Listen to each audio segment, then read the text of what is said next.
எங்கள் குடும்ப நண்பர் மதிப்பிற்குரிய திரு கலைப்புலு தானவ் அவர்களே மற்றும் மேடையில் அமர்வதற்கும் திரு சம்பத் அவர்களே,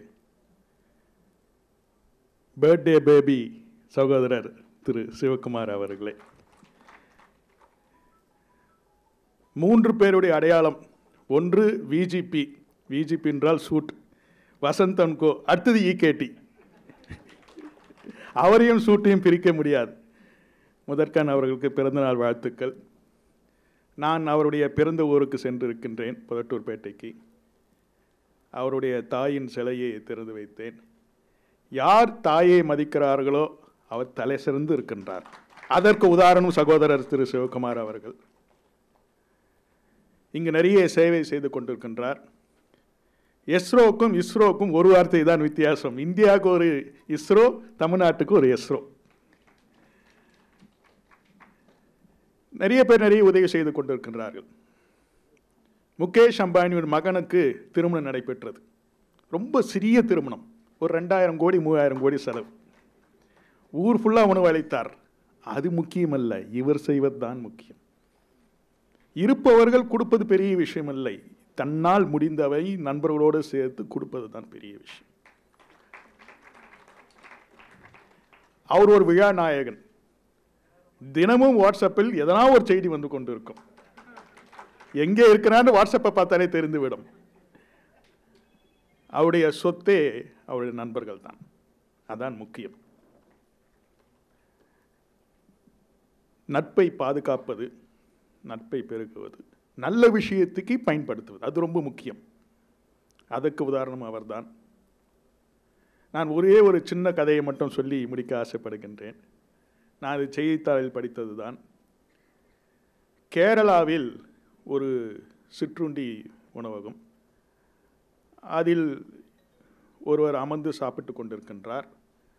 அங்கு ஜன்னல் வழியாக 2 சிறுவர்கள், அண்ணன் தங்கச்சி 2 பேர் இருக்கின்றார்கள். பார்த்தாலே தெரியுது மிகவும் எளிமையானவர்கள். இவர் சாப்பிடும்போது அந்த குழந்தையை பார்த்து கொண்டே இருக்கின்றது. உடனே இவர் உள்ளே அழைக்கின்றார். அழைத்து, ஏன் பாதி நீ சாப்பிட்டு எத்தனை நாள் ஆச்சுன்றாரு. இல்லை, தினமும் தண்ணீர் தான் குடிக்கின்றோம். அப்பா அம்மா இல்லை, எங்கே படிக்கிறீங்க? பிளாட்ஃபார்மில் தான் படிக்கிறோங்க. சரி, எதிரில் மேஜையில் உட்கார வைக்கின்றார். உட்கார வைத்து அவங்களுக்கு என்ன வேணும் என்றார். ஏதோ 2 சொல்ல போனால் உடனே அவன் சொல்கிறான், என் தங்கச்சிக்கு முதல்ல வாங்கி கொடுங்க, அப்புறம் நான் சாப்பிட்றேன்றான். சரி, தங்கச்சிக்கு என்ன வேணும்னு கேட்குறார். அவங்க எல்லாம் என்னென்ன வேணுமோ எல்லாம் சாப்பிட்றாங்க. வயிறு நிறைய சாப்பிடுகிறார்கள். சாப்பிட்டு முடித்த பிறகு இவர் பில் கேட்கின்றார். பில் வருகின்றது. அந்த பில்லில் மலையாளத்தில் ஏதோ எழுதியிருக்கின்றது. இவர் தமிழ்நாட்டை சேர்ந்தவர். அவருக்கு புரியவில்லை. அந்த சர்வரை கேட்கின்றார், இது எனக்கு புரியவில்லை, மலையாளத்தில். சார், நீங்கள் போய் ஓனரை கேளுங்க அப்படின்றார். ஓனரை போய் பார்க்கின்றார். அதை பார்த்த உடனே அவர் சார் எவ்வளோ கட்டணம் சொல்லுங்கள் அப்படின்றார். அதை பார்த்த உடனே அவர் சிரிக்கின்றார். ஓனர் முதலாளி சிரிக்கின்றார். சார், என்ன மலையாளத்தில் என்ன எழுதியிருக்கு அப்படின்றார். மற்றவர்களுக்கு உதவி செய்வதற்கு நான் பில் வாங்குவதில்லை. அது அந்த எண்ணம் அவருக்கு வரல. அந்த குழந்தைங்க கூப்பிட்டு சாப்பிட்ற எண்ணம் வந்ததே பெரிய விஷயம். அது மாதிரி இன்னைக்கு சேவை செய்யணும் எண்ணம் வருவதே பெரிய விஷயம். அவருக்கு உதவுவதற்கு அவருடைய நண்பர்களுக்கு வாழ்த்துக்களையும் நன்றியும் தெரிவித்துக் கொள்ள வேண்டும். அதான் சொன்னேன், அம்பானி கொடுக்கறது பெரிய விஷயம் இல்லை, இகேடி கொடுக்கறது தான் பெரிய விஷயம். இல்லை, அது மாதிரி நல்ல மனம் படைத்தவர்கள் இன்றும் இருப்பது தான் மழை பெய்கின்றது. எல்லா மதத்தை சேர்ந்தவரும் இருக்கின்றார்கள். எல்லா மதத்திலும் சொல்வது, உங்களுக்கு கொடுப்பதே மற்றவர்களுக்கு கொடுப்பத்தான். அது அறிவாகட்டும், செல்வமாகட்டும், எதுவாகட்டும், நமக்கு கடவுள் கொடுப்பதே மற்றவர்கள் கொடுக்கத்தான். Keep sharing. அதை தான் நாம் அனைவரும் செய்ய வேண்டும். ஏனென்றால் நாம் ஒரு 2000 வருஷம் இருக்க போகிறதில்லை. நான் இன்றைக்கி ஒரு ஹார்ட் கேம்ப் காலையில் இன்ட்ரடியூஸ் பண்ணி இனாகரேட் பண்ணி வச்சேன். ரோட்டரி கிளப்பும் அப்போலோ ஹாஸ்பிட்டலும் சேர்ந்து கோல்டன் ஹார்ட் அப்படின்னு அந்த ஸ்கீம் நேம். 14 வயசுக்கு கீழே இருக்கிற குழந்தைங்களுக்கு இதே நோய் வந்தால் இலவசமாக அப்போலோ ஹாஸ்பிட்டல் ஆப்ரேஷன் செய்கிறாங்க. பெரிய விஷயம். அப்போ நான் ஒரு ஸ்டடி படித்தேன். ஆவரேஜ் லைஃப் ஏஜ்னா இந்தியாவில் 70 வயசு, 70.16. அதுக்கு முன் வருஷம் 69.96. உலக ஆவரேஜ் பார்த்திங்கன்னா ஜப்பானில் 84 போயிடுச்சு.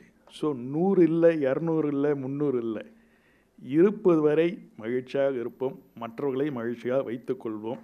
அதுபோல் சகோதரர் அவர்கள் அவரும் மகிழ்ச்சியாக இருந்து கொண்டு குடும்பத்தையும் பார்த்து கொண்டு, நான் ஒரு வீட்டுக்கு போனோமா சகோதரி இங்கே வந்தாங்க, அவங்களையும் கூப்பிட்டு இன்ட்ரடியூஸ் பண்ணார். பக்கத்து வீட்டுக்கு அந்த தெருவே அவங்க சொந்தம் தான். நானும் 2-3 வீடுக்கெலாம் போனேன். எல்லாம் சொந்த பந்தத்தோடு மகிழ்ச்சியாக இருக்கின்றார்.